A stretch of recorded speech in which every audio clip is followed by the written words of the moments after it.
10 लाख बच्चे का भविख जोड़ा है खतरे च है, वो सरकार का ध्यान दिवाने का काम किया।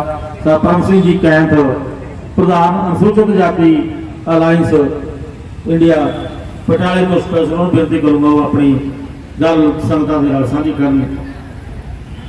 सत्कारयोग सारे संघर्षशील साथी जेडे अज जो लाल डोरा है उसके अंदर जी जमीन आती है वह मालकाना हक जो मिले वह जश्न मना लगे हैं। तुसी इस देश विच 1905 किहड़ियां तब्दीलियां आईयां जमीन के संबंध में 1932 पूना पैक्ट होया, देश आजाद होया, नजूल लैंड की गल चली, शामला जमीना की गल चली। जिहड़ियां तब्दीलियां आईयां इस तब्दीलियां दे विच जिहड़ा पछड़ा वर्ग है जिन्होंने असीं अनुसूचित जाति वर्ग कहने हैं, जिहड़े समाजिक तौर पर पछड़े लोग ने उन्होंने अधिकार मिले और अधिकारों के लिए अज तक सानूं जदोजहद करनी पै रही है। जदों असी आज़ादी के 75 सालों की सालगिरह मनाने दी तैयारियां कर रहे हैं और 75 सालों के विच भी जिहड़ा इस समाज तो सब तो कमज़ोर वर्ग है, पछड़िया वर्ग है, जो सामाजिक तौर पर भी है, आर्थिक तौर पर भी है, राजनैतिक तौर पर भी है और धार्मिक तौर पर भी पछड़ा होया, लेकिन अज भी जिहड़ी उन्हां दे नाल बेइंसाफी होती है, उन्होंने बराबरता नहीं दी जा रही, अधिकार नहीं दिते जा रहे। असी सारे जिहड़े जथेबंदियां बनाईयां, समाजिक जथेबंदियां ने, पोलीटिकल पार्टियां नाल जुड़े लोग ने, लेकिन उसके बावजूद भी पंजाबी सूबा बने नूं अज 55 साल हो गए और उसके दरम्यान भी अज भी साडे उत्ते अन्याय, अत्याचार, धक्का, गुंडागर्दी, बलात्कार, शोषण इहो जिहियां सानूं गल्लां जिहड़ियां रोजाना आम सुनन नूं मिल रही ने। इहदा कारण की है कि साडे उत्ते जिहड़ा इस तरीके दे नाल ये जुल्म ढाए जांदे ने, तसद्दुद कीते जांदे ने, साडे नाल बेइंसाफी कीती जांदी है, गैर बराबरी का शिकार बनाया जाता है। जदों कि बाबा साहब डॉक्टर भीमराव अंबेडकर महाराष्ट्र पैदा हुए, उन्होंने वजीफा लैके पढ़ाई की, लंदन तक पढ़े और दुनिया का और 7वां दिमाग बने कि उन्होंने इन्नियां डिग्रियां अपनियां प्राप्त कीतियां।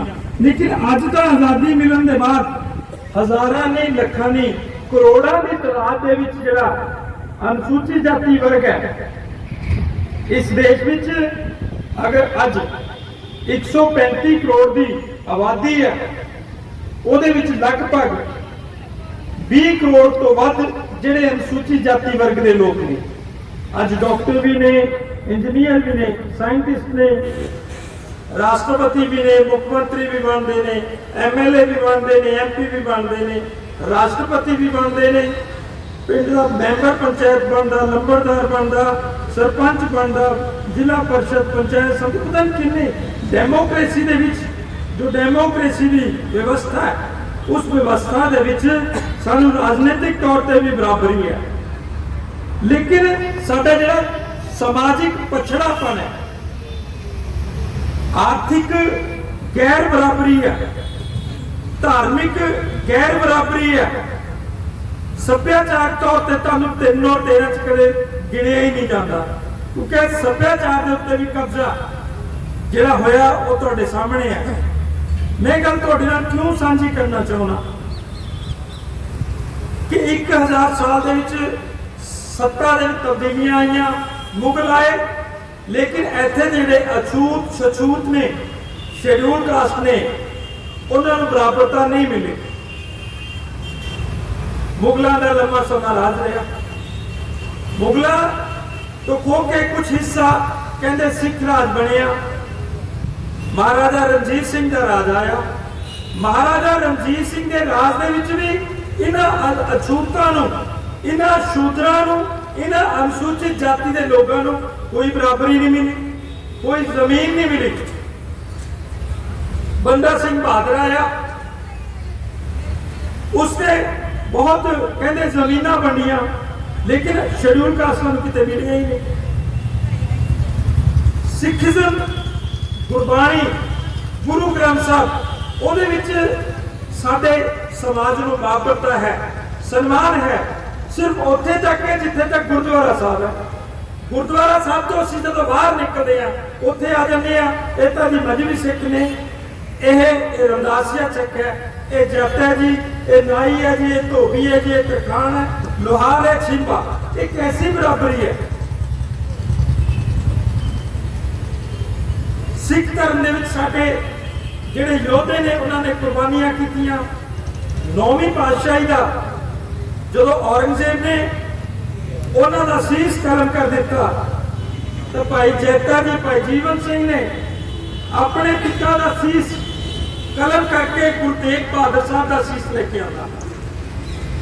लेकिन इस पंजाब की धरती से जिथे असीं कहने कि सिक्खी का बहुत बड़ा बोलबाला, इस दुनिया के 1.5% तो वध सिख ने, लेकिन उन्होंने नाम से कोई स्मारक नहीं बनया। इस पंजाब के इस देश के किसी कोने के स्मारक नहीं बनया कि जिते साडे समाज के लोग मान कर सकन। भाई संगत सिंह जी ने सिक्खी की आन बान और शान को बचाने के लिए गुरु गोबिंद सिंह साहब की थां ते अपना शीश कलम करवा दिता, लेकिन उन्होंने कोई स्थान नहीं है, स्मारक नहीं है। क्यों? ये वितकरा क्यों है?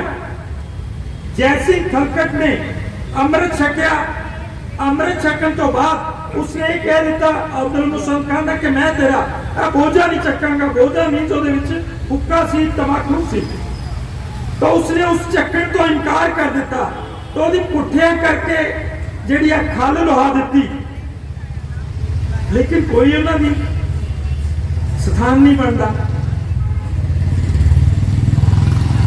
बाबा मोती मेहरा जी ने दुध पिलाया बच्चों, उन्होंने परिवार को कॉलेज फीड दिता।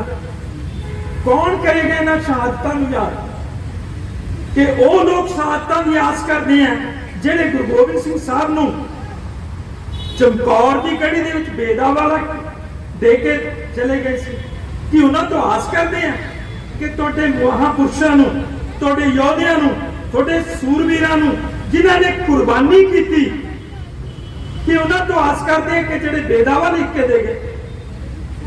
कि गल तुहानूं सोचनी चाहिए। अब तो तुहाडे थोड़ी दूरी ते मुक्तसर साहब है, मुक्तसर साहब कि 40 मुक्ते ने, ते इन्हां नूं पुछो कि गुरु साहब वो बेदावा अपनी जेब च लेके फिर रहे थे कि आन के मैं उन्होंने सामने बेदावा पा लांगा। ये देखो कैसा किस तरह की गल्लां ने कि जिन्होंने कुर्बानियां दे दित्तियां, शहादतां दे दित्तियां, शीश कलम करवा दिते, उन्होंने नाम पे कुछ भी नहीं होगा। ये क्यों? ये डिस्क्रिमिनेशन क्यों है? ये वितकरा क्यों है? ये बारे क्यों नहीं विचार करते? पंजाबी सूबा बने नूं 55 साल हो गए कि एक कम्युनिटी जिन्होंने 18% पॉपुलेशन है, ज्ञानी जैल सिंह नूं छड्ड के बाकी बाहर उन्हां दा मुख्यमंत्री बनता है। थोड़े चो मुख्यमंत्री क्यों नहीं बनता? थोड़ी 40% आबादी है, और 18% वाले दावा करते हैं आम आदमी पार्टी चो भी, श्रोमणी अकाली दल चो भी करते हैं, ते कांग्रेस विचों भी करते हैं, ते फिर साडे वालिआं नूं दावा क्यों नहीं करना चाहिए? डेमोक्रेसी है, लोकशाही है। तो इसके उत्ते सानू चर्चा ते चिंतन करना चाहिए। मैं किसी जात बरादरी के खिलाफ नहीं हाँ, असी बराबरता चाहते हैं, असी अधिकार चाहते हैं, असी समानता, स्वतंत्रता, भाईचारा चाहते हैं। औरत नूं पिंड दे विच नगर करके कमाया जाता, तुहाडे बठिंडे दे विच होया। उत्थे जो असी खबर लाने SSP भी जाता, DC भी जाता, किरणजीत गहरी होना उरे बैठ के रोला पाते हैं, तो फिर कहते आनंद फानंद के पैसे पुसे दे के और समझौता करके उस गल ठप कर दिता जाता। ਜਿਹੜੇ ਇਹ ਕੁਕਰਮ ਕਰਦੇ ਨੇ ਉਹਨਾਂ ਨੂੰ ਫਾਸਟ ਟਰੈਕ ਕੋਟਾ ਬਣਾ ਕੇ ਕਦੇ ਫਾਂਸੀ ਤੇ ਨਹੀਂ ਲਟਕਾਇਆ ਜਾਂਦਾ, ਉਮਰ ਕੈਦ ਦੀ ਸਜ਼ਾ ਨਹੀਂ ਦਿੱਤੀ ਜਾਂਦੀ, ਉਹਨਾਂ ਨੂੰ ਸਮਝੌਤਾ ਕਰਾ ਕੇ ਦਬਾ ਦਿੱਤਾ ਜਾਂਦਾ ਹੈ, ਉਹਨਾਂ ਦੀ ਆਵਾਜ਼ ਨੂੰ ਦਬਾ ਦਿੱਤਾ ਜਾਂਦਾ ਹੈ। ਕਿੰਨੀ ਮੰਦਭਾਗੀ ਗੱਲ ਹੈ ਕਿ ਔਰਤ ਨੂੰ ਨੰਗਿਆ ਕਰਕੇ ਘੁਮਾਉਣਾ, ਨੌਜਵਾਨ ਨੂੰ ਜੁੱਤੀ ਦੇ ਵਿੱਚ ਪਾਣੀ ਪਿਲਾਉਣਾ, ਇਹ ਇੰਨਾ ਅਣਮਨੁੱਖੀ ਵਿਵਹਾਰ ਕਿਉਂ? ਜਿਹੜੇ ਹੁਕਮਰਾਨ ਹੁੰਦੇ ਨੇ ਉਹਨਾਂ ਦੇ ਨਾਲ ਕੋਈ ਬਲਾਤਕਾਰ ਨਹੀਂ ਹੁੰਦਾ, ਉਹਨਾਂ ਨੂੰ ਕੋਈ ਜੁੱਤੀ 'ਚ ਪਾਣੀ ਨਹੀਂ ਪਿਲਾਉਂਦਾ, ਉਹਨਾਂ ਦੀਆਂ ਔਰਤਾਂ ਨੂੰ ਕੋਈ ਨੰਗਿਆਂ ਕਰਕੇ ਨਹੀਂ ਘੁਮਾਉਂਦਾ। ਇਹ ਤੁਸੀਂ ਸੋਚਦੇ ਕਿਉਂ ਨਹੀਂ ਆਪਣੇ ਅੰਦਰ ਕਿ ਜੋ ਪਰਿਵਰਤਨ ਆਉਣਾ ਉਹ ਤੁਹਾਡੇ ਅੰਦਰੋਂ ਆਉਣਾ, ਬਾਹਰੋਂ ਪਰਿਵਰਤਨ ਨਹੀਂ ਆਉਣਾ। ਅਸੀਂ ਚਾਹੁੰਦੇ ਹਾਂ ਕਿ ਸੱਤਾ ਦਾ ਪਰਿਵਰਤਨ ਹੋਣਾ ਚਾਹੀਦਾ ਹੈ। ਸੱਤਾ ਦਾ ਪਰਿਵਰਤਨ ਜਿਹੜਾ ਉਹ ਪੰਜਾਬ ਦੇ ਵਿੱਚ ਅੱਜ ਪਣਪ ਰਿਹਾ ਹੈ ਔਰ ਸਮਾਜਿਕ ਪਰਿਵਰਤਨ ਦੇ ਲਈ ਸਮਾਂ ਲੱਗਦਾ ਹੈ। ਅਗਰ ਤੁਸੀਂ ਲੋਕ ਸੱਤਾ ਦੇ ਵਿੱਚ ਪਰਿਵਰਤਨ ਚਾਹੁੰਦੇ ਹੋ ਤਾਂ ਸਮਾਜਿਕ ਪਰਿਵਰਤਨ ਆ ਜਾਏਗਾ। ਤੁਹਾਡੇ ਨਾਲ ਊਚ ਨੀਚ ਨਹੀਂ ਹੋਏਗੀ, ਤੁਹਾਡੇ ਨਾਲ ਜਾਤੀ ਦੇ ਆਧਾਰ ਤੇ ਵਿਤਕਰਾ ਨਹੀਂ ਹੋਏਗਾ। ਇਸ ਕਰਕੇ ਆਪਾਂ ਸਾਰਿਆਂ ਨੂੰ ਇਹਨਾਂ ਗੱਲਾਂ ਵੱਲ ਧਿਆਨ ਦੇਣਾ ਚਾਹੀਦਾ ਹੈ। ਖੁਸ਼ੀ ਮਨਾ ਰਹੇ ਹੋ, ਮੈਂ ਤੁਹਾਡੀ ਖੁਸ਼ੀ ਦੇ ਵਿੱਚ ਸ਼ਾਮਲ ਹਾਂ। ਜਿਹੜੀਆਂ ਮੈਂ ਤੁਹਾਡੇ ਨਾਲ ਵਿਚਾਰ ਕੀਤਾ ਸਾਂਝਾ ਕਰ ਰਹੇ ਹਾਂ ਕਿ ਆਓ ਰਲ ਕੇ ਉਸ ਤਬਦੀਲੀ ਦਾ ਹਿੱਸਾ ਬਣੀਏ ਜਿਸ ਦੇ ਨਾਲ ਸਾਡੀ ਜਿਹੜੀ ਤਕਦੀਰ ਉਹ ਬਦਲ ਸਕਦੀ ਹੈ। ਸਾਨੂੰ ਜ਼ਮੀਨ ਪਿੰਡਾਂ ਦੇ ਵਿੱਚ ਸ਼ਾਮਲਾਟ ਜ਼ਮੀਨ ਹੈ, ਉਹਦੇ ਵਿੱਚ ਤੀਜਾ ਹਿੱਸਾ ਜਿਹੜਾ ਰਿਜ਼ਰਵ ਹੈ, ਜਿਹੜਾ ਇਨਸਾਨ ਤੀਜਾ ਹਿੱਸਾ ਜ਼ਮੀਨ ਆਕਸ਼ਨ 1 ਸਾਲ ਦੀ ਹੁੰਦੀ ਹੈ, ਜਿਹੜਾ ਬੋਲੀ ਲੈ ਲੈ ਉਹਦਾ ਸਮਾਜਿਕ ਬਾਈਕਾਟ ਹੋ ਜਾਂਦਾ ਹੈ, ਉਹਦੇ ਘਰ ਉੱਤੇ ਹਮਲਾ ਹੋ ਜਾਂਦਾ ਹੈ, ਉਹਦੇ ਉੱਤੇ ਝੂਠਾ ਪਰਚਾ ਦਰਜ ਹੋ ਜਾਂਦਾ ਹੈ ਕਿ 1 ਸਾਲ ਲਈ ਅਗਰ ਇਸ ਅਨੁਸੂਚਿਤ ਜਾਤੀ ਵਰਗ ਦਾ ਇਸ ਪੰਜਾਬ ਦੇ ਵਿੱਚ 1.5 ਲੱਖ ਤੋਂ ਵੱਧ ਜਿਹੜੀ ਜੋਤੇ ਹੈ ਕਿ ਹਾਲ ਵਾਨੇ ਜਿਸ ਜ਼ਮੀਨ ਦੇ ਉੱਤੇ ਉਹ ਸ਼ਾਮਲਾਟ ਜ਼ਮੀਨ ਹੈ। ਹੈਰਾਨੀਜਨਕ ਤੁਹਾਨੂੰ ਮੈਂ ਗੱਲ ਦੱਸਦਾ ਕਿ ਸਾਡੇ ਹਿੱਸੇ ਵਿੱਚ ਜਿਹੜੀ 50,000 ਏਕੜ ਆਉਂਦੀ ਹੈ ਉਹ ਨਾਮ ਨੂੰ ਸਾਡੇ ਨਾਮ ਹੈ, ਲੇਕਿਨ ਸਿਰਫ ਸਰਕਾਰੀ ਰਿਕਾਰਡ ਕਹਿੰਦਾ ਕਿ ਅਨੁਸੂਚਿਤ ਜਾਤੀਆਂ ਦਾ ਜਿਹੜੇ ਉੱਤੇ ਜੋਤਾ ਕਰਦੇ ਨੇ, ਖੇਤੀ ਕਰਦੇ ਨੇ, ਉਹ ਸਿਰਫ 10,000 ਏਕੜ ਹੈ ਔਰ 40,000 ਏਕੜ ਦੇ ਉੱਤੇ ਵੀ ਉਹਨਾਂ ਦਾ ਕਬਜ਼ਾ ਹੈ। ਲੇਕਿਨ ਕੈਸਾ ਅਨਿਆਏ ਹੈ, ਹਰ ਥਾਂ ਤੇ ਅਨਿਆਏ, ਧਾਰਮਿਕ ਤੌਰ ਤੇ ਵਿਤਕਰਾ, ਸਮਾਜਿਕ ਤੌਰ ਤੇ ਵਿਤਕਰਾ, ਰਾਜਨੀਤਿਕ ਤੌਰ ਤੇ ਵਿਤਕਰਾ। ਜੇ ਤੁਹਾਡਾ ਪਿੰਡ ਦਾ ਸਰਪੰਚ ਬਣ ਜਾਏ ਉਹਨੂੰ ਸਰਪੰਚੀ ਨਹੀਂ ਚੱਲਣ ਦਿੰਦੇ, ਉਹ ਝੋਲਾ ਚੱਕਿਓ ਫਿਰਦਾ ਰਹਿੰਦਾ, ਜਾਂ ਫਿਰ ਇਸ ਤਰੀਕੇ ਦਾ ਮਾਹੌਲ ਬਣਾ ਦਿੰਦੇ ਨੇ ਕਿ ਸਰਪੰਚੀ ਔਰ ਸਰਪੰਚੀ ਦੀ ਮੋਹਰ ਉਹਨਾਂ ਰਜਵਾੜਿਆਂ ਦੇ ਘਰਾਂ ਦੇ ਕੋਲ ਪਈ ਰਹਿੰਦੀ ਹੈ 5 ਸਾਲ। ਕਿਉਂ ਅਸੀਂ ਇਹ ਚਾਹੁੰਦੇ ਹਾਂ? ਅਸੀਂ ਪਿਛਲੇ ਲੰਮੇ ਸਮੇਂ ਤੋਂ ਇਸ ਗੱਲ ਲਈ ਸੰਘਰਸ਼ ਕਰਦੇ ਹਾਂ। ਸਾਰੇ ਸਾਥੀਆਂ ਦੇ ਬੜੇ ਪੜਮੁੱਲੇ ਵਿਚਾਰ ਨੇ। ਇਹਨਾਂ ਨੇ ਲੜਾਈ ਲੜੀ 14 ਸਾਲ ਕਿ ਲਾਲ ਡੋਰੇ ਦੇ ਅੰਦਰ ਆਉਣ ਵਾਲੇ ਲੋਕਾਂ ਨੂੰ ਮਾਲਕਾਨਾ ਹੱਕ ਮਿਲਣਾ ਚਾਹੀਦਾ। ਕੇਂਦਰ ਸਰਕਾਰ ਨੇ ਰਿਫਾਰਮ ਲੈ ਕੇ ਆ ਰਹੇ ਨੇ, ਸੁਧਾਰ ਲੈ ਕੇ ਆ ਰਹੇ ਨੇ। ਇਹ ਉਹਨਾਂ ਸੁਧਾਰਾਂ ਦਾ ਇੱਕ ਹਿੱਸਾ ਹੈ ਜਿਹੜਾ ਲਾਲ ਡੋਰਾ, ਕਿਉਂਕਿ ਕੇਂਦਰ ਸਰਕਾਰ ਹੈ ਜਿਹੜਾ ਉਹ ਪਾਲਿਸੀ ਬਣਾਉਂਦਾ, ਪ੍ਰੋਗਰਾਮ ਬਣਾਉਂਦਾ, ਜਿਹੜੀ ਇੰਪਲੀਮੈਂਟੇਸ਼ਨ ਹੈ, ਜਿਹੜਾ ਲਾਗੂ ਕਰਨ ਵਾਲੀ ਅਥਾਰਟੀ ਹੈ ਉਹ ਸਟੇਟਾਂ ਨੇ, ਸੂਬੇ ਨੇ। ਔਰ ਸਾਨੂੰ ਇਸ ਗੱਲ ਨੂੰ ਸੋਚਣਾ ਚਾਹੀਦਾ ਕਿ ਬੱਚਿਆਂ ਦੇ ਸਵਾਲ ਆਇਆ ਤਾਂ 3 ਸਾਲਾਂ ਤੋਂ ਬੱਚਿਆਂ ਨੂੰ ਡਿਗਰੀਆਂ, ਸਰਟੀਫਿਕੇਟ ਨਹੀਂ ਮਿਲ ਰਹੇ ਸੀ। ਕਾਲਜਾਂ, ਯੂਨੀਵਰਸਿਟੀ ਵਾਲੇ ਸਾਡੇ ਬੱਚਿਆਂ ਨੂੰ ਬੇਇੱਜ਼ਤ ਕਰਦੇ ਸੀ, ਜ਼ਲੀਲ ਕਰਦੇ ਸੀ, ਜਾਤੀ ਦਾ ਨਾਮ ਲੈ ਕੇ ਉਹਨੂੰ ਗਾਲੀ ਕੱਢਦੇ ਸੀ।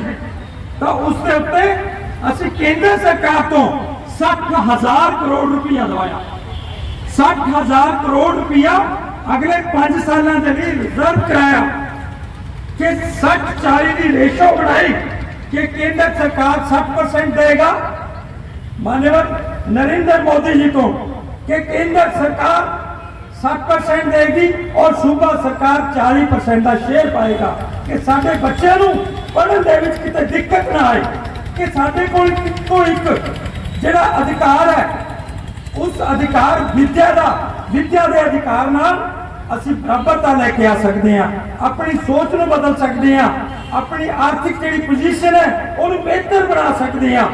ਤਾਂ ਇਸ ਲਈ ਸਾਨੂੰ ਸਾਰਿਆਂ ਨੂੰ ਉਸ ਦੇ ਉੱਤੇ ਧਿਆਨ ਦੇਣਾ ਚਾਹੀਦਾ ਹੈ ਕਿ ਜੋ ਅਗਲਾ ਅਸੀਂ ਪ੍ਰੋਗਰਾਮ ਬਣਾਉਣਾ ਚਾਹੁੰਦੇ ਹਾਂ ਕਿ ਜਿਹੜੀ ਸ਼ਾਮਲਾਟ ਜ਼ਮੀਨ ਹੈ ਉਹ ਸਾਡੇ ਲੋਕਾਂ ਦੇ ਲਈ ਰਿਜ਼ਰਵ ਹੈ ਤੇ ਸਾਡੇ ਲੋਕਾਂ ਨੂੰ ਮਿਲਣੀ ਚਾਹੀਦੀ ਹੈ। ਔਰ ਜਿਹੜਾ ਗੈਰ ਅਨੁਸੂਚਿਤ ਜਾਤੀ ਵਰਗ ਦਾ ਉਸ ਦੇ ਉੱਤੇ ਕਬਜ਼ਾ ਕਰਦਾ ਹੈ, ਖੇਤੀ ਕਰਦਾ ਹੈ, ਉਹਦੇ ਖਿਲਾਫ ਪ੍ਰੀਵੈਂਸ਼ਨ ਆਫ ਐਟ੍ਰੋਸਿਟੀ ਐਕਟ 89 ਦੇ ਤਹਿਤ ਕਾਨੂੰਨੀ ਜਿਹੜੀ ਕਾਰਵਾਈ ਕੀਤੀ ਜਾਣੀ ਚਾਹੀਦੀ ਹੈ ਔਰ ਉਹਦੀ ਜ਼ਮੀਨ ਤੁਰੰਤ ਵਾਪਸ ਲਈ ਜਾਣੀ ਆ ਵਿਦਿਨ 15 ਡੇਜ਼ 15 ਦਿਨਾਂ ਦੇ ਵਿੱਚ ਉਸ ਜ਼ਮੀਨ ਦਾ ਨਿਪਟਾਰਾ ਕਰਕੇ ਅਨੁਸੂਚਿਤ ਜਾਤੀ ਦੇ ਲੋਕਾਂ ਨੂੰ ਸਪੁਰਦ ਕੀਤੀ ਜਾਣੀ ਚਾਹੀਦੀ ਹੈ।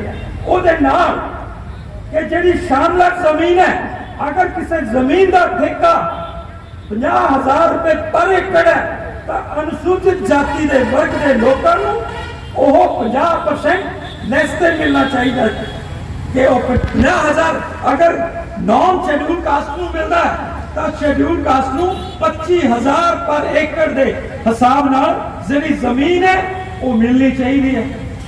ਇਹ ਗੱਲ ਕੋਈ ਨਹੀਂ ਕਰਦਾ। ਕਿਉਂ ਨਹੀਂ ਕਰਦਾ? ਕਿਉਂਕਿ ਉਹਨਾਂ ਨੇ ਤੁਹਾਡੀਆਂ ਵੋਟਾਂ ਲੈਣੀਆਂ, ਵਟੋਰਨੀਆਂ। ਅੱਜ ਤੱਕ ਤੁਸੀਂ ਵੋਟਾਂ ਪਾਉਂਦੇ ਰਹੇ ਹੋ ਔਰ ਉਹਨਾਂ ਨੇ ਮੁੱਖ ਮੰਤਰੀ ਵੀ ਬਣਾਏ, ਕੇਂਦਰ 'ਚ ਵਜ਼ੀਰ ਵੀ ਬਣਾਏ, ਪਰ ਤੁਹਾਡੇ ਪੱਲੇ ਦਾ ਕੁਝ ਵੀ ਨਹੀਂ ਹੈ। ਜਹਾਲਤ ਹੈ, ਔਰਤਾਂ ਨੂੰ ਬੇਇੱਜ਼ਤ ਕਰਦੇ ਹਨ। ਉਹਨਾਂ ਦੇ ਇੱਥੇ ਇਸੇ ਰਾਜ ਦੇ ਵਿੱਚ ਹੋ ਰਿਹਾ ਕਿ ਇਸ ਕਰਕੇ ਸਾਨੂੰ ਸ਼ੈਡਿਊਲ ਕਾਸਟ ਸਬ ਪਲਾਨ ਹੈ ਕਿ ਅਕੋਰਡਿੰਗ ਟੂ ਪਾਪੂਲੇਸ਼ਨ ਕਿ ਤੁਹਾਡੀ ਬਜਟ ਦੀ ਐਲੋਕੇਸ਼ਨ ਕਰਨੀ ਹੈ। ਲੇਕਿਨ ਸੂਬਾ ਸਰਕਾਰ ਨੇ ਅੱਜ ਤੱਕ ਤੁਹਾਡੇ ਇਸੇ ਸ਼ਹਿਰ ਦਾ ਜਿਹੜਾ ਫਾਈਨਾਂਸ ਮਿਨਿਸਟਰ ਹੈ ਮਨਪ੍ਰੀਤ ਬਾਦਲ, ਅਸੀਂ ਜਦੋਂ ਦਿੱਲੀ ਚੰਡੀਗੜ੍ਹ ਦੇ ਧਰਨਾ ਮਾਰਿਆ, ਅਸੀਂ ਉਹਨੂੰ ਗੋਡਨੀਆਂ ਭਾਰ ਕਰ ਦਿੱਤਾ, ਉਹਨੂੰ ਮਜਬੂਰਨ group of minister the meeting ਕਾਲ ਕਰਕੇ ਜਿਹੜਾ ਪੋਸਟ ਮੈਟ੍ਰਿਕ ਸਕਾਲਰਸ਼ਿਪ ਹੈ ਤੁਹਾਡਾ ਜਿਹੜਾ ਵਜ਼ੀਫਾ ਉਹ ਵਜ਼ੀਫਾ ਜਾਰੀ ਕਰਨਾ ਪਿਆ ਔਰ ਇਹ ਕਹਿਣਾ ਪਿਆ ਕਿ ਜਿਹੜੀਆਂ ਕਾਲਜ ਯੂਨੀਵਰਸਿਟੀਆਂ ਇਹਨਾਂ ਦਾ ਸਰਟੀਫਿਕੇਟ ਤੇ ਡਿਗਰੀਆਂ ਨਾਲ ਜਾਰੀ ਨਹੀਂ ਕਰਨਗੀਆਂ ਉਹਨਾਂ ਦੇ ਖਿਲਾਫ ਕਾਨੂੰਨੀ ਕਾਰਵਾਈ ਕਰਾਂਗੇ, ਉਹਨਾਂ ਦੀ ਮਾਨਤਾ ਨੂੰ ਰੱਦ ਕਰਾਂਗੇ ਕਿ ਗਰੁੱਪ ਆਫ ਮਿਨਿਸਟਰ ਤਾਂ ਕਿ ਤੁਹਾਡਾ ਜਿਹੜਾ ਸੰਘਰਸ਼ ਹੈ। ਮੈਂ ਸੀਗਾ, ਮੇਰੇ ਨਾਲ ਕਿਰਨਜੀਤ ਖਹਿਰੀ, ਸਾਡੀ ਇੱਕ ਟੀਮ ਹੈ ਪੰਜਾਬ ਦੇ ਵਿੱਚ। ਮੈਂ ਇਹਨਾਂ ਨੂੰ ਇੱਕ ਗੱਲ ਹਮੇਸ਼ਾ ਕਹਿਣਾ ਕਿ ਜਿੱਥੇ ਅਨਿਆਏ, ਅਤਿਆਚਾਰ, ਧੱਕਾ, ਗੁੰਡਾਗਰਦੀ, ਬਲਾਤਕਾਰ ਹੁੰਦਾ ਹੈ ਉੱਥੇ ਆਪਾਂ ਇਕੱਠੇ ਹੋ ਕੇ ਜਾਓ ਤਾਂ ਉਹ ਜਿਹੜਾ ਸਾਡੇ ਨਾਲ ਜ਼ੁਲਮ ਜਾਤੀ ਕਰਨ ਵਾਲਾ ਬੰਦਾ ਹੈ, ਜ਼ੁਲਮ ਜਾਤੀ ਕਰਨ ਵਾਲੀ ਕੌਮ ਹੈ, ਉਹਦੀ ਨਾਸੀ ਧੂਆਂ ਕਰ ਦਈਏ ਕਿ ਦੁਬਾਰਾ ਹਿੰਮਤ ਨਾ ਪੈਦਾ ਕਰ ਸਕੇ ਕਿ ਸਾਡੇ ਨਾਲ ਕਿਸ ਤਰ੍ਹਾਂ ਦਾ ਵਿਤਕਰਾ ਕਰਿਆ ਜਾਏ। ਇਸ ਤਰ੍ਹਾਂ ਦੇ ਜਿਹੜੇ ਹਾਲਾਤ ਨੇ ਉਹ ਤੁਹਾਨੂੰ ਪੈਦਾ ਕਰਨੇ ਪੈਣਗੇ ਕਿਉਂਕਿ ਗੱਲਾਂ ਤਾਂ ਬਹੁਤ ਨੇ ਲੇਕਿਨ ਜੋ ਗੱਲ ਤੁਸੀਂ ਅੱਜ ਸਾਰੇ ਆਪਣੀਆਂ ਭਾਵਨਾਵਾਂ ਪ੍ਰਗਟ ਕਰ ਰਹੇ ਆ ਕਿ ਬਈ ਲਾਲ ਲਕੀਰ, ਲਾਲ ਦੌਰੇ ਦੀ ਜ਼ਮੀਨ ਮਿਲੀ ਹੈ ਤਾਂ ਇਸੇ ਤਰੀਕੇ ਨਾਲ ਸ਼ਾਮਲਾਟ ਜ਼ਮੀਨ ਮਿਲਣੀ ਚਾਹੀਦੀ ਹੈ। ਇਸੇ ਤਰੀਕੇ ਨਾਲ ਜਿਹੜਾ ਬਜਟ ਬਣਦਾ ਹੈ ਉਹ ਬਜਟ ਦਾ ਤੀਜਾ ਹਿੱਸਾ ਤੁਹਾਨੂੰ ਮਿਲਣਾ ਚਾਹੀਦਾ ਹੈ। ਇਸੇ ਤਰੀਕੇ ਨਾਲ ਮਨਰੇਗਾ 'ਚ ਜਿਹੜੇ ਕੰਮ ਕਰਦੇ ਨੇ ਉਹਨਾਂ ਦੇ ਜੌਬ ਕਾਰਡ ਬਣਨੇ ਚਾਹੀਦੇ ਆ। ਸਾਡੇ ਬੰਦਿਆਂ ਦਾ ਕੋਈ ਜੌਬ ਕਾਰਡ ਨਹੀਂ ਬਣਾਉਂਦਾ। ਸਾਡੇ ਬੰਦਿਆਂ ਨੂੰ ਸਭ ਤੋਂ ਔਖਾ ਕੰਮ ਦਿੰਦੇ ਨੇ, ਸਾਡੇ ਬਜ਼ੁਰਗਾਂ ਨੂੰ, ਸਾਡੀ ਮਾਤਾਵਾਂ ਨੂੰ ਇੰਨਾ ਔਖਾ ਕੰਮ ਦਿੰਦੇ ਨੇ, ਉਹਦੇ ਬਾਵਜੂਦ ਵੀ ਉਹ ਮਿਹਨਤ ਕਰਦੇ ਨੇ। ਔਰ ਜਿਨ੍ਹਾਂ ਬੰਦਿਆਂ ਨੇ ਪਿਛਲੇ 2 ਸਾਲਾਂ ਦੇ ਵਿੱਚ 1 ਲੱਖ ਜੌਬ ਕਾਰਡ ਬਣਿਆ, ਉਹਨਾਂ ਬੰਦਿਆਂ ਨੂੰ ਘਰੇ ਬੈਠਿਆਂ ਨੂੰ ਪੈਸਾ ਮਿਲਦਾ ਔਰ ਸਾਡੇ ਵਾਲੇ ਬੰਦੇ ਕੰਮ ਕਰਦੇ ਨੇ, ਉਹਨਾਂ ਨੂੰ ਮਹੀਨਾ 2 ਮਹੀਨੇ ਪੈਸੇ ਨਹੀਂ ਮਿਲਦੇ। ਇਹ ਵਿਤਕਰਾ ਹੈ, ਇਹ ਧੱਕਾ। ਇਹ ਧੱਕੇ ਨੂੰ ਤਾਂ ਤੁਸੀਂ ਖਤਮ ਕਰ ਸਕਦੇ ਜੇ ਤੁਸੀਂ ਸੱਤਾ 'ਚ ਆਪਣੀ ਹਿੱਸੇਦਾਰੀ ਜਿਹੜੀ ਹੈ ਉਹ ਸੁਨਿਸ਼ਚਿਤ ਕਰੋਗੇ।